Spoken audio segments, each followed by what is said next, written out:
Hello everyone, welcome তোমাদের সবাইকে। আশা করি তোমরা সবাই ভালো আছো আর খুব ভালোভাবে পড়াশোনা করছো। আর তোমরা আশা করি জেনে গেছো যে ডাব্লিউবিসিএসের নোটিফিকেশান কিন্তু বেরিয়ে গেছে 2024-এর। তো এই সিরিজটা কিন্তু এখন আরও বেশি ইম্পর্টেন্ট হয়ে গেল। তো ডাব্লিউবিসিএসের স্টুডেন্ট হলেই যে শুধু এই সিরিজটা দেখবে এমন কিন্তু নয়, যারা অন্যান্য পরীক্ষা দাও তাদের জন্যও কিন্তু এই প্রিভিয়াস ইয়ার কোশ্চেনের গুরুত্ব অনেকটা।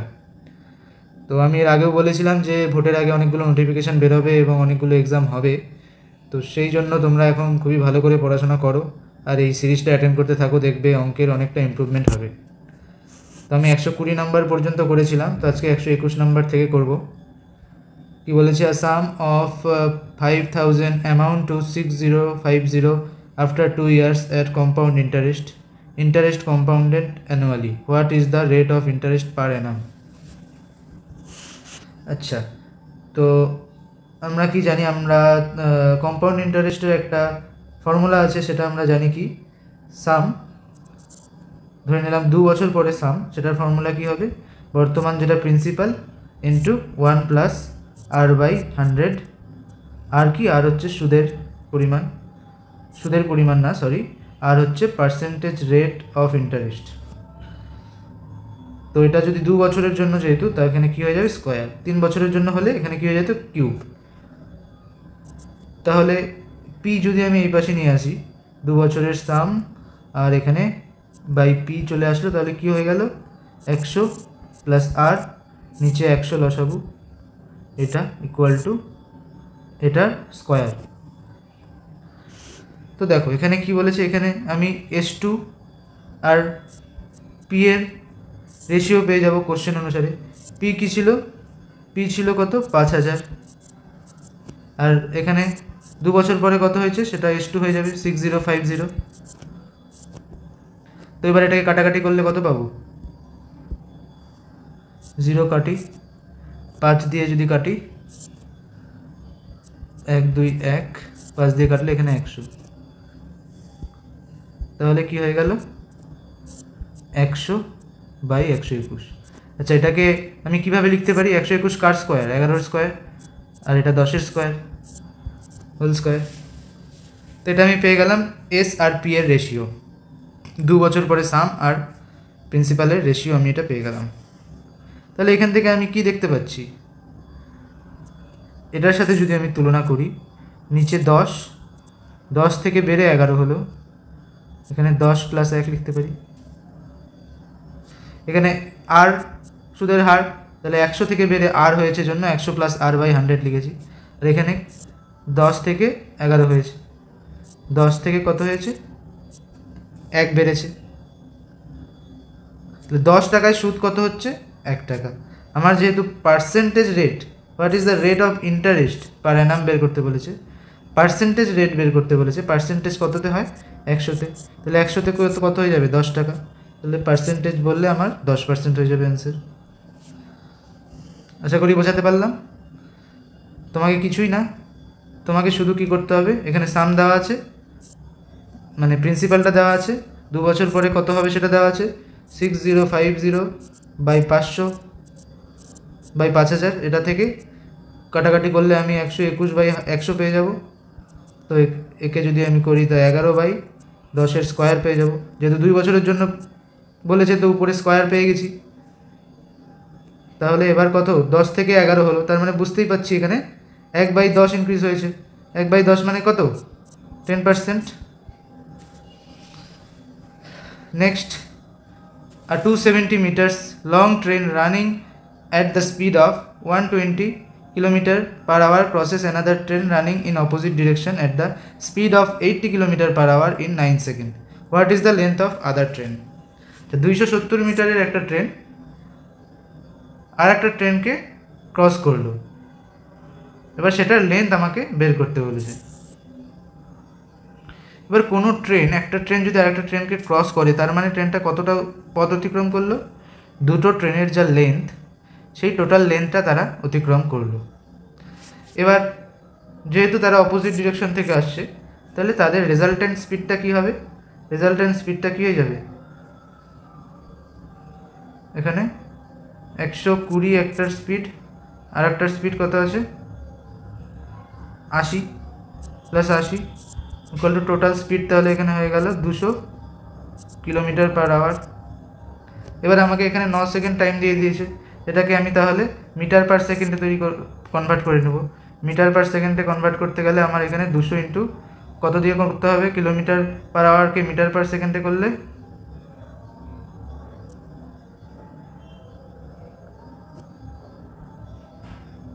5/18 দিয়ে গুণ করতে হবে। এর আগেও বলেছি কেন 5/18 দিয়ে গুণ করছি। তো কাটাকাটি করলে কি হবে,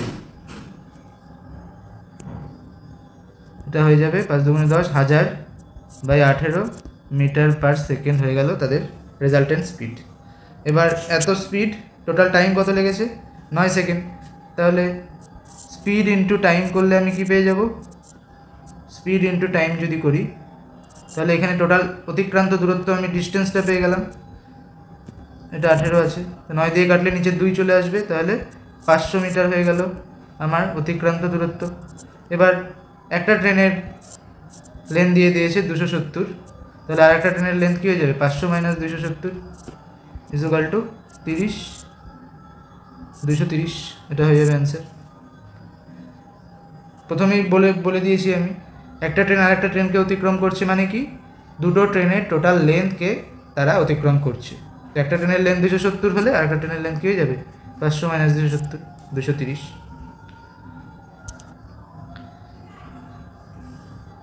নেক্সট একটা রিজনিং দিয়েছে, এখানে TIE ইকুয়াল টু 34 দেওয়া আছে। আচ্ছা, প্রথমে এদের প্লেস ভ্যালুগুলো লিখে নিই। টি এর প্লেস ভ্যালু কত, 20, আই এর প্লেস ভ্যালু কত, 9, ই এর প্লেস ভ্যালু কত, 5। এগুলো কিন্তু তোমাদের মুখস্থ থাকা উচিত, প্লেস ভ্যালু যত প্র্যাকটিস করবে তত ভালো মতো মুখস্থ হয়ে যাবে। তো দেখো এই তিনটা যদি আমি যোগ করি তাহলে কত হবে, তাহলে 34 পাচ্ছি আমি। তো দেখি নেক্সটটাতেও তাই হচ্ছে কিনা। এন এর প্লেস ভ্যালু কত, এন মানে 14, ও মানে 15, ডব্লিউ মানে 23, যোগ করলে কত হচ্ছে 29, 32, 52, তাহলে এখানেও 52 পেয়ে যাচ্ছি আমি। তার মানে প্লেস ভ্যালুর যোগফল আমাকে করতে হবে এখানে, এক্সের ক্ষেত্রেও। তো ডাব্লিউর প্লেস ভ্যালু কত, 23, এর হচ্ছে 1, আর এক্সের হবে কত 24, তাহলে টোটাল করলে কত হয়ে যাচ্ছে 48।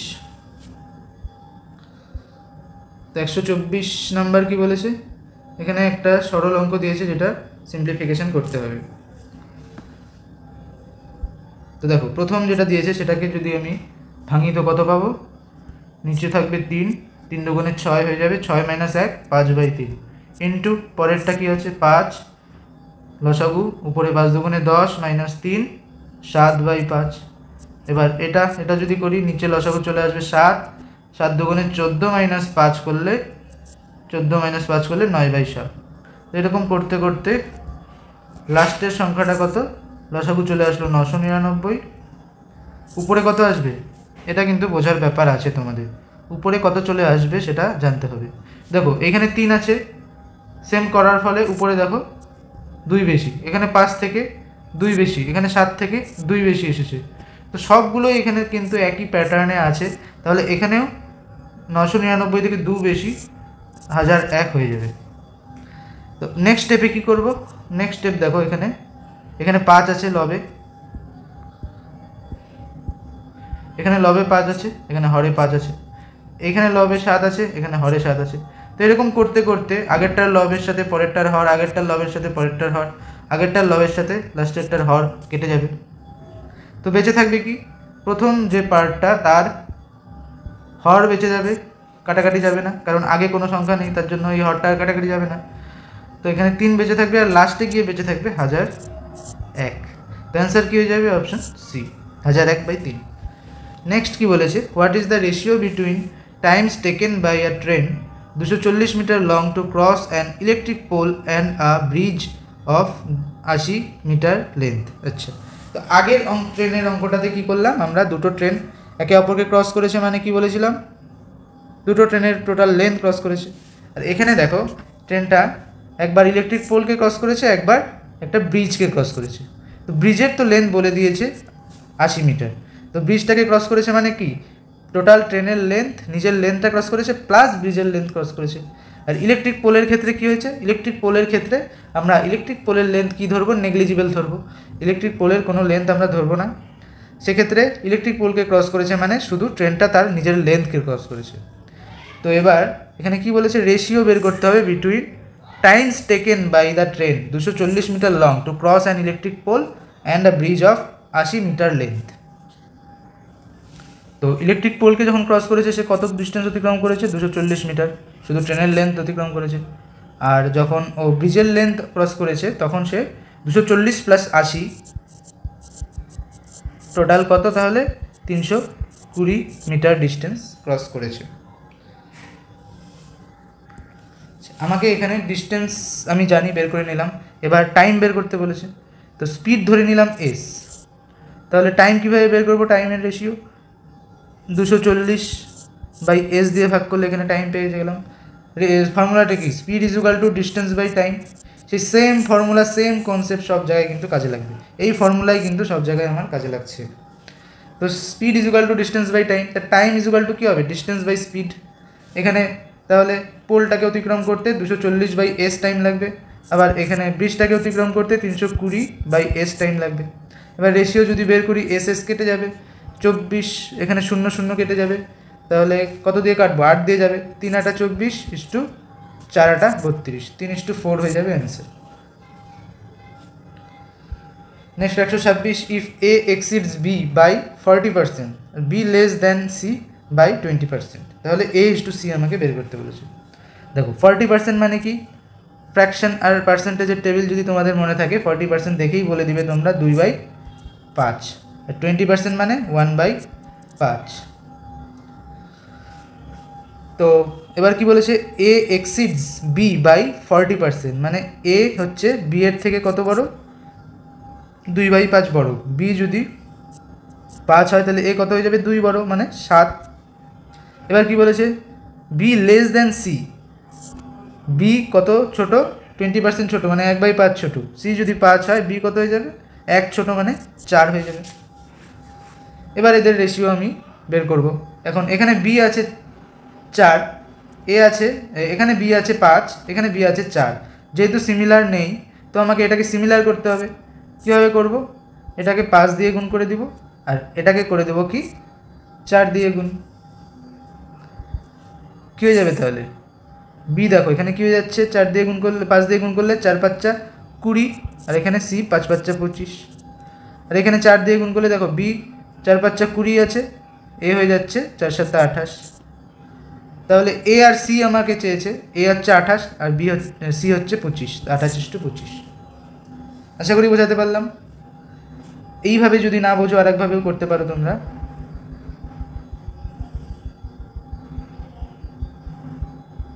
দেখো এই অবধি পেয়ে গেছি, এরপরে কি করব, এখানে 5 আছে তো এরপরে ফাঁকা জায়গা, তো এখানেও কি বসিয়ে দেবো, 5 বসিয়ে দেবো।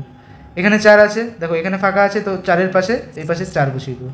এবার সিম্পলি গুণ করে দেবো, 4 7 28, 4 5 20, 5 5 25। তো আগেরটাতে আমি কনসেপ্ট বললাম, এটাতে একটা ট্রিক বললাম। তো আমি আশা করি তোমরা ট্রিকের পেছনে দৌড়াবে না, সবসময় কনসেপ্ট ক্লিয়ারটা করবে। সব ভিডিওতে ট্রিক করে অনেক রকমের ট্রিক কিন্তু বলে, কিন্তু সেই ট্রিক কিন্তু পরীক্ষায় কাজে লাগে না। তো কনসেপ্ট সবসময় ক্লিয়ার রাখার চেষ্টা করবে। নেক্সট 127 নাম্বার কি বলেছে, present age of A and B are 50 years and 18 years respectively. In how many years will A be twice as old as B? তো এর বয়স 50 দিয়ে দিয়েছে, বি এর বয়স 18 দিয়ে দিয়েছে। তো কত বছর পরে এ বি এর দ্বিগুণ হবে, এটা সিম্পলি তোমরা অপশন টেস্ট করে করতে পারো। দেখো প্রথম অপশনটা যদি আমি নিয়ে নিই, এখানে 14 যোগ করে দিলে এখানে কত হয়ে যাবে, 14 বছর পরে 64, এখানে 14 যোগ করে দিলে কত হয়ে যাবে, 32, দ্বিগুণ হয়ে যাচ্ছে, তো অপশন এ হয়ে যাবে অ্যান্সার। এরকম করে করে 15 যোগ করে তোমরা দেখতে পারো, অপশন এতে যেহেতু অ্যান্সার পেয়ে গেছি আর এগুলো আর দেখার দরকার নেই।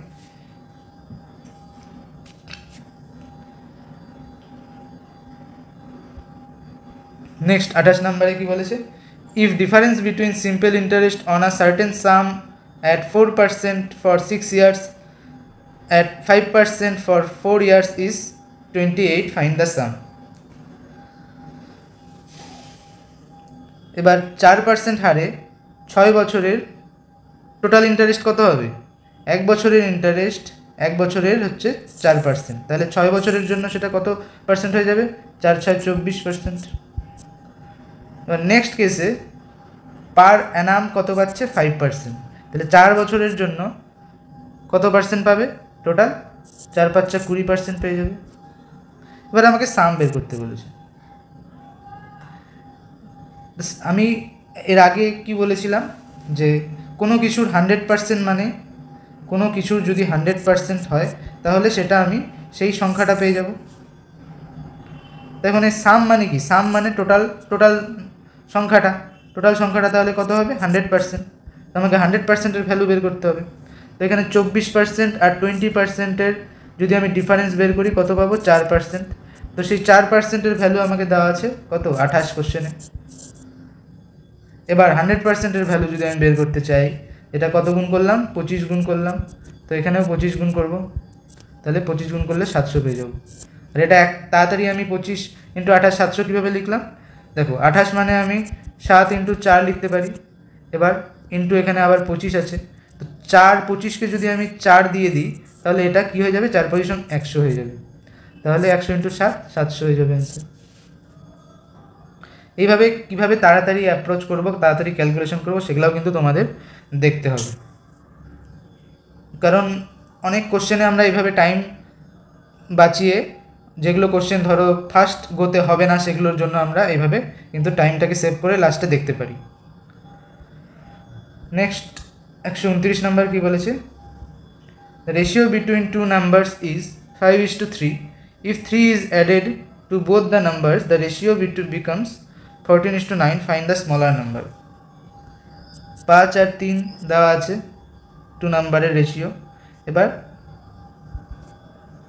3 অ্যাড করা হলো বোথ দ্য নাম্বারের সাথে, তাহলে কী হয়ে গেল? 14:9। এবার দেখো কোনো নাম্বার ধরে নিই আমি, একটা নাম্বার আছে 20 আর একটা নাম্বার আছে 23।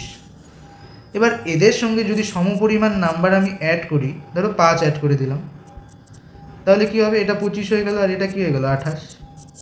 কিন্তু এদের মধ্যে দেখো একটা জিনিস সিমিলার থাকে অ্যাড করার পরে, যদি সমপরিমাণ নাম্বার অ্যাড করি, দেখো এদের মধ্যেও ডিফারেন্স 3 থাকে, অ্যাড করার পরে এদের ডিফারেন্সও 3 থাকে, তো এই জিনিসটা সেম থাকে। তো এখানে রেশিওতে দেখো, রেশিওতে এখানে ডিফারেন্স কত আছে? 2 ইউনিট, এখানে ডিফারেন্স কত আছে? 5 ইউনিট। সমপরিমাণ সংখ্যা অ্যাড করেছি, তো ডিফারেন্স তো আমার সেম থাকা উচিত, সেম নেই, তো আমাকে এটা সেম করে নিতে হবে। তো এখানে 2, তো এখানে 5 দিয়ে গুণ করব, এখানে 5 আছে যেহেতু তাই 2 দিয়ে গুণ করব, তাহলে কী হয়ে যাবে? 5 5 25, এখানে 3 5 15, 2 দিয়ে গুণ করলে 14 দুগুণে 28, এখানে 9 দুগুণে 18। এবার দেখো এখানেও কত? 10-এর, এখানেও 10-এর ডিফারেন্স হয়ে গেল। তো এখানে দেখো 15 থেকে কত? +3। কোশ্চেন অনুসারেও +3 বলেছে, তাহলে সংখ্যা দুটা কী হবে? স্মলার নাম্বার বের করতে বলেছে, সংখ্যা দুটা 25 আর 15ই হবে। স্মলার নাম্বার কী হয়ে যাবে? 15 হয়ে যাবে অ্যান্সার। নেক্সট কী বলেছে? A man gain 10% by selling an article for a certain price. What is profit or loss if the article is sold for half the price? আচ্ছা, তো গেইন কত হয়েছে? 10%, মানে 100 টাকার জিনিস ও 10% লাভে মানে 110 টাকায় বিক্রি করেছে। এবার বলেছে what the profit or loss if the article is sold for half the price. Selling করেছিল 110-এ, এবার এর থেকে যদি হাফে সেল করি কত হবে? 55-এ, এটার হাফ করে দিলাম 55। এবার 100 টাকার জিনিস যদি আমি 55-এ সেল করি তাহলে অবশ্যই লস হয়েছে। কত লস হয়েছে? কস্ট প্রাইসের উপর আমরা সবসময় বের করি, কস্ট প্রাইস এখানে 100 ধরেছিলাম, তাহলে লস কত এখানে হয়েছে? 45 লস হয়েছে। তাহলে 100-তে 45 লস মানে, তো এখানে তো 45% লস অ্যান্সার হওয়ার কথা ছিল, কিন্তু এখানে তো অপশানে দেখতে পাচ্ছি না কিছুই। তো আমার তো মনে হচ্ছে অপশান ভুল আছে, বা আমার যদি ক্যালকুলেশনে কিছু গন্ডগোল হয় তোমরা জানিও। নেক্সট কি বলেছে? নেক্সট দেখো একটা রিজনিং দিয়েছে, যেখান থেকে কি বের করতে বলেছে, এখানে অড কোনটা আছে সেটা আমাকে বের করতে বলেছে। 3টা সিমিলার আছে, তা একটা এখানে অন্যরকম আছে, সেটা আমাকে খুঁজে বের করতে হবে। তো দেখো এখানে তীর চিহ্নগুলো লক্ষ্য করো, এখান থেকে একটা তীর চিহ্ন ভেতরে ঢুকছে, দুটো বাইরের দিকে আছে। এখানেও একটা ভেতরের দিকে ঢুকছে, না এখানে দুটো ভেতরের দিকে ঢুকছে, একটা বাইরে আছে। এখানে দুটো ভিতরে আছে, একটা বাইরে আছে। এখানেও দুটো ভিতরের দিকে আছে, একটা বাইরে আছে। কিন্তু এখানে দেখো দুটো বাইরের দিকে আছে, তাহলে এটাই হয়ে যাবে আমার অড। নেক্সট 132 নম্বর কী বলেছে, ম্যান বড়ো 2500 at 4% per annum and 1800 at 5% per annum simple interest for the same period. টাইমটা সমান, if he pays 570 as total interest, find the time for which the sum are borrowed. টাইমটা আমাকে বের করতে বলেছে। তো 2500 4% কত হয়, মানে এক বছরের ইন্টারেস্ট যদি আমি বের করি, তো এক বছরের 4%, তাহলে 2500 4% কত হয়ে যাবে, 100 টাকা। কীভাবে করলাম, 2500 ইন্টু 4/100 করলাম, তো কাটা গেল, 4 পয়সা 100 হয়ে গেল। এবার 1800 যদি আমি 5% বের করি, কত হয়ে যাবে, 1800 5% করলে 1800 ইন্টু 5/100, 100 দিয়ে দুটো শূন্য কাটা যাবে, 5 ইন্টু 18 90 টাকা হয়ে যাবে। টোটাল করলে আমি টোটাল এক বছরে 190 টাকা পেয়ে যাচ্ছি। তো 190 টাকা আমি পাচ্ছি এক বছরে, তাহলে 570 টাকা কয় বছরে পাবো, ঐকিক নিয়ম করো, এক বছরে পাবো 1 টাকা পাবো 1/190, 570 টাকা পাবো 570/190। এটা কাটাকাটি করলে কত হবে, 3 বার যাবে, তাহলে 3 বছর হয়ে যাবে অ্যান্সার। নেক্সট কি বলেছে 133 নাম্বার,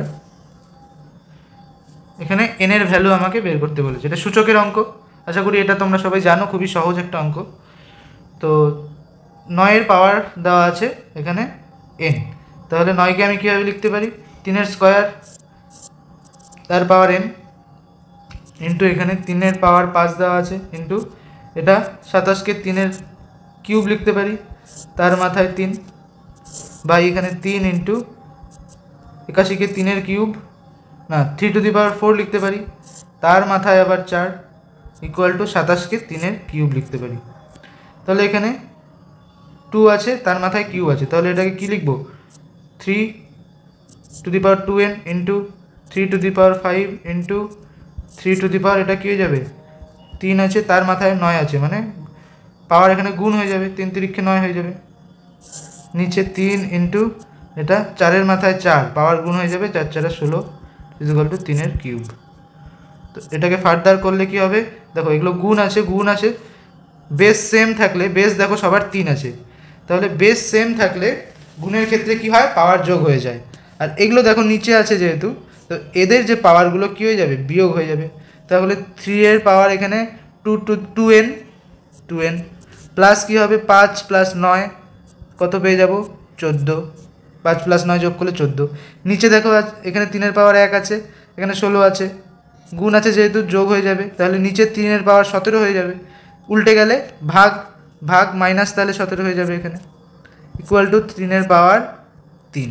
এবার দেখো এখানেও বেস সেম, এখানেও বেস সেম, তাহলে বেস যেহেতু দুপাশে সেম, আমি পাওয়ার তাহলে এখানে সেম করে দিতে পারি। তাহলে 2n প্লাস 14 মাইনাস 17 করলে -3 হয়ে যাবে, তো -3 ইকুয়াল টু 3 হয়ে যাবে।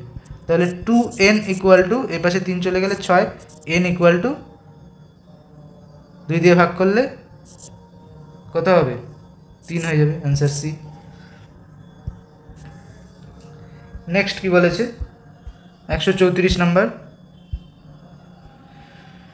If food prices go up by 10%, by how much should a man reduce his consumption so as not to increase the expenditure? আচ্ছা, এখানে এক্সপেন্ডিচার ইনক্রিজ করেনি, কিন্তু ফুডের প্রাইস ইনক্রিজ করা সত্ত্বেও এক্সপেন্ডিচার ইনক্রিজ করেনি। তো টোটাল এক্সপেন্ডিচার আমি যদি ধরে নিই, টোটাল এক্সপেন্ডিচার কত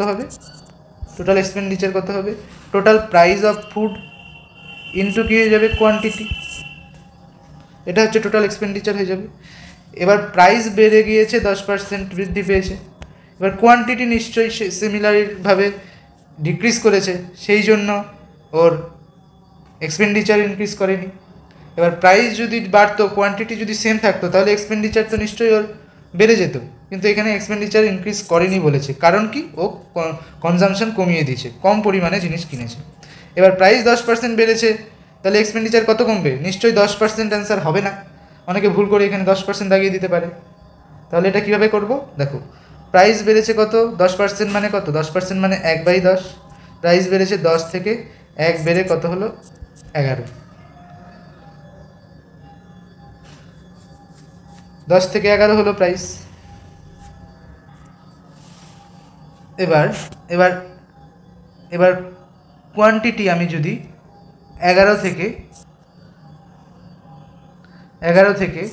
10 করে দিই, তাহলে আমার কী হয়ে যাবে? টোটাল এক্সপেন্ডিচার সেম হয়ে যাবে। এখানে 110, এখানেও 110, এখানেও 110 হয়ে যাবে। এটা প্রাইস 10 থেকে 11 হয়েছে, আমি কোয়ান্টিটি কী করলাম? 11 থেকে 10 করে দিলাম। তাহলে আগে যখন 10 ছিল তখন 11 পরিমাণ ফুড কিনতো, আর এখন 11 টাকা হয়েছে জন্য ও 10টা ফুড কিনছে। তাহলে কোয়ান্টিটির পরিমাণ কতটা কমলো? 11 থেকে 1 কমে গেল। 1/11 মানে কত? ফ্র্যাকশন থেকে পার্সেন্টেজে যদি যাই, 9/1/11% হয়ে যাবে, ইন্টু 100 দিয়ে গুণ করলে। Next 135 number. 135 নাম্বার কী বলেছে? এখানে এক্সের ভ্যালু বের করতে বলেছে। তো এটা দেখো, খুব সুন্দর একটা অঙ্ক। তো এখানে কি করব? প্রথমে a plus B plus X, এই পাশে যে এক্স টার্মটা আছে সেটাকে এদিকে নিয়ে আসবো, equal to 1/a plus 1/b। এবার এদিকে যদি লসাগু করে দিই, X into a plus B plus X, এখানে তাহলে উপরে কী যাবে? a plus B plus X দিয়ে ভাগ করলে এখানে এক্স পড়ে থাকবে, মাইনাস এক্স দিয়ে ভাগ করলে এখানে a প্লাস বি, এটাকে আলাদা রাখলাম, আর এখানে মাইনাস এক্স হয়ে যাবে। বোঝাতে পারলাম? একটা স্টেপ আমি করেই দিচ্ছি। এখানে এক্স দিয়ে ভাগ করলে এখানে a plus B plus X পড়ে থাকবে, ইকুয়াল টু এখানে যদি এ বি নিয়ে নিই, তাহলে এখানে এ দিয়ে ভাগ করলে এখানে বি প্লাস এখানে বি দিয়ে ভাগ করলে এ পড়ে থাকবে। তাহলে দেখো, এখানে মাইনাস দিয়ে যদি এই মাইনাসটা দিয়ে যদি আমি ভেতরে আমি গুণ করে দিই, তাহলে এখানে মাইনাস এ প্লাস বি আর মাইনাস এক্স পড়ে থাকবে। তাহলে মাইনাস এক্স প্লাস এক্স কাটা যাবে, তাহলে উপরে মাইনাস এ প্লাস বি থাকবে, আর নিচে কি থাকবে? নিচে a x plus b x plus এক্সের স্কোয়ার, ইকুয়াল টু এখানে এ প্লাস বি পড়ে থাকবে বাই এ বি, এটা থাকবে। তো এবার যদি আমি এবি এখানে যে এবি আছে প্লাস এবি, আর এখানে মাইনাস এবি কাটাকাটি করে দিই, তাহলে উপরে এখানে -1 পড়ে থাকবে। তাহলে কী হয়ে যাবে? কোনাকুনি গুণ করে দিলে এখানে মাইনাস এবি পড়ে থাকবে, আর এই পাশে a x plus b x plus x square পড়ে থাকবে। সবগুলোকে একদিকে নিয়ে গেলে x square plus a x plus b x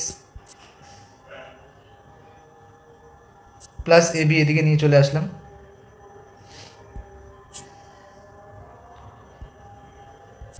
এদিকে 0 পড়ে থাকবে, এবিকে এদিকে নিয়ে চলে গেলাম। তাহলে কি হয়ে গেল? এখানে যদি 0 ইকুয়াল টু এক্স কমন নিয়ে নিলে এক্স প্লাস এ, প্লাস এখান থেকে বি কমন নিয়ে নিলে বি প্লাস এ, বি কমন নিয়ে নিলে এক্স প্লাস এ পড়ে থাকবে, এক্স প্লাস এ। তাহলে এবার 0, এবার এক্স প্লাস এ কমন নিয়ে নিলাম, তাহলে এক্স প্লাস বি পড়ে থাকবে। এবার কোনো সংখ্যার গুণফল যদি 0 হয়, তাহলে সংখ্যা দুটো আলাদা আলাদা করে আমি 0 ধরে নিতে পারি। দুটো সংখ্যার গুণফল যদি 0 হয়, তাহলে সংখ্যা দুটোর মধ্যে কোনো একটা তো 0 অবশ্যই হতে হবে, নাহলে কোনো দুটো সংখ্যার গুণফল কখনোই 0 হতে পারে না। তো যদি X plus A equal to 0 হয়, তাহলে এক্সের ভ্যালু চলে আসবে -এ, বা X plus B equal to যদি 0 হয়, তাহলে এক্সের ভ্যালু চলে আসবে -b। তো অপশন হয়ে যাবে সি। এবার 136 নাম্বার কি বলেছে? আশা করি এটা বুঝতে পেরেছো তোমরা সবাই। এবার নেক্সট অঙ্কে চলে যাই। নেক্সট কি বলেছে? If 35 is removed from the data 30, 34, 35, 36, 37, 38, 39, 40, then the median increases by, এটা কিন্তু স্ট্যাটিস্টিক্সের একটা অঙ্ক দিয়ে দিয়েছে তোমাদের। তো এটা কিভাবে করব, আর পাশে যদি এক্সট্রা কোনো নয়েজ পেয়ে থাকো তার জন্য দুঃখিত, আশা করি পাশের বাড়ি কিছু একটা হচ্ছে, তো সেই জন্য কোনো নয়েজ যদি এসে থাকে তা একটু কনসিডার করে নেবে। তো প্রথমে জানতে হবে তোমাদের মিডিয়ান কীভাবে বের করতে হয়। তো এই ডেটা সেটে দেখো সংখ্যাগুলো ছোট থেকে বড় আকারে সাজানোই আছে। কতগুলো সংখ্যা আছে? 1, 2, 3, 4, 5, 6, 7, 8টা সংখ্যা এখানে আছে। তো মিডিয়ান কীভাবে বের করব? প্রথমে সংখ্যাগুলোকে তো আমি ছোট থেকে বড় আকারে সাজাবো, তারপরে মাঝামাঝি যে সংখ্যাটা থাকবে, দেখো এখানে মাঝামাঝি এটা 4th সংখ্যা আর এটা 5th সংখ্যা, তো এর মাঝামাঝি সংখ্যা আমি পাচ্ছি না, যেহেতু এখানে জোড় সংখ্যক সংখ্যা আছে। তা মাঝামাঝি সংখ্যা আমি কীভাবে বের করব? এখানে 4th সংখ্যা প্লাস 5th সংখ্যা বাই কী করে দেবো? বাই 2 করে দেবো। তাহলে এখানে কত চলে আসলো? অ্যান্সার চলে আসলো 36.5। তো এটা হচ্ছে অরিজিনাল যে সেটটা আমাকে দেওয়া আছে তার মিডিয়ান। এবার যদি আমি 35 রিমুভ করে দিই তাহলে সেটটা কী হয়ে যাবে? 30, 34, 36, 37, 38, 39, 40। এবার এক্ষেত্রে দেখো, এক্ষেত্রে আমার সেটটায় টোটাল নাম্বার কটা হয়ে গেল? 1, 2, 3, 4, 5, 6, 7, 7টা নাম্বার হয়ে গেল। প্রথমে কি ছোট থেকে বড় আকারে সাজাতে হয়, সাজানো আছে ছোট থেকে বড় আকারে। এবার 7টা সংখ্যার মধ্যে মাঝামাঝি সংখ্যা কত, কোনটা হবে? মাঝামাঝি কোনটা নেব, কীভাবে বের করব? 7 + 1/2 যদি করি তাহলে কত চলে আসবে? 4। তো মাঝামাঝি সংখ্যা আমার 4th সংখ্যাটা হবে 1, 2, 3, 4। তো 37 নাম্বার হয়ে যাবে এই নতুন সেটের মিডিয়ান। তাহলে কি বলেছে এখানে? 35 রিমুভ করলে দেন দ্য মিডিয়ান ইনক্রিজেস বাই, 36.5 ছিল 37 হয়ে গেল, তো ইনক্রিজ কত করলো? 0.5। আশা করি বোঝাতে পারলাম। এখান থেকে মিডিয়ান কীভাবে বের করতে হয় সেটাও তোমরা কিন্তু বুঝে গেলে। তো আজকে এই অবধি থাকলো, নেক্সট ক্লাসে আমরা 137 থেকে শুরু করব। তো ধন্যবাদ।